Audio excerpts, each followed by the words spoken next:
بسم اللہ الرحمن الرحیم. In the name of Allah, the Beneficent, the Merciful. السلام علیکم ورحمۃ اللہ وبرکاتہ. عزیز طلباء و طالبات، ہمارے اس یوٹیوب چینل پر آپ تمام کا استقبال ہے. آج کی اس ویڈیو میں ہم جمع ششم مضمون اردو نظم نمبر 23 ہندو ستا ہمارا، اس نظم کے سوالات و جوابات لکھنے جا رہے ہیں. ویڈیو کے نیچے سبسکرائب بٹن پر کلک کیجیے اور بیل آئیکن کو پریس کیجیے تاکہ آپ کی جماعت سے متعلق مزید ویڈیو آپ تک پہنچتے رہے. ایک جملے میں جواب لکھیے.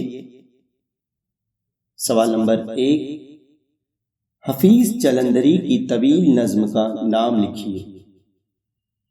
جواب، حفیظ جلندری کی طویل نظم کا نام شاہنامہ اسلام ہے. سوال نمبر 2، ہمارے ملک کے ذرے ذرے کو شاعر نے کیا کہا ہے؟ جواب، ہمارے ملک کے ذرے ذرے کو شاعر نے خورشید سے بڑھ کر کہا ہے. سوال نمبر 3، ہندوستان کے سمندر کیسے ہے؟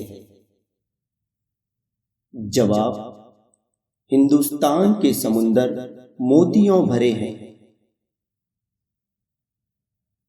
سوال نمبر 4، ہندوستان کے پھول پھل کو چھپ چھپ کر کون دیکھتا ہے؟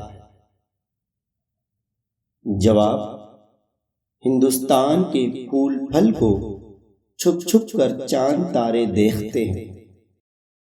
مختصر جواب لکھیے. سوال، ہندوستان کی سرزمین کی خوبیاں بیان کیجیے. جواب، ہندوستان کی سرزمین میں بہت ساری خوبیاں ہیں.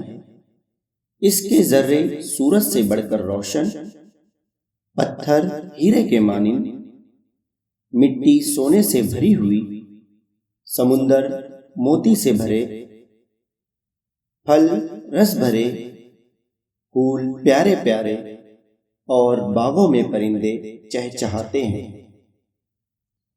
ذیل کے بند کا مفہوم کو اپنے الفاظ میں لکھیے.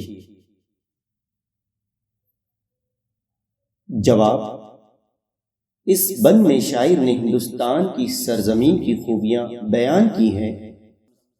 شاعر کہتا ہے کہ اس سرزمین کے ذرے سورج سے زیادہ روشن اور چمکدار ہیں. اس کے پتھر ہیرے کے مانند قیمتی ہے. اس کی مٹی سونے سے بھری ہوئی، اس کے سبھی سمندر موتیوں سے بھرے ہوئے ہیں. درج ذیل فکروں میں سے صفت اور موصوف پہچان کر انہیں جدول بنا کر علیحدہ علیحدہ لکھیے. ہم کو یہاں پہ ایک جدول بنانا ہے اور اس طرح سے لکھنا ہے جیسا کہ آپ سامنے دیکھ رہے ہیں. اس طرح سے ہم کو موصوف اور صفت کو الگ لکھنا ہے. امید ہے آپ کو آج کی یہ ویڈیو پسند آ گئی ہوں گی. انشاءاللہ ہم پھر ملیں گے ایک نئے ویڈیو کے ساتھ. تب تک کے لیے اللہ حافظ.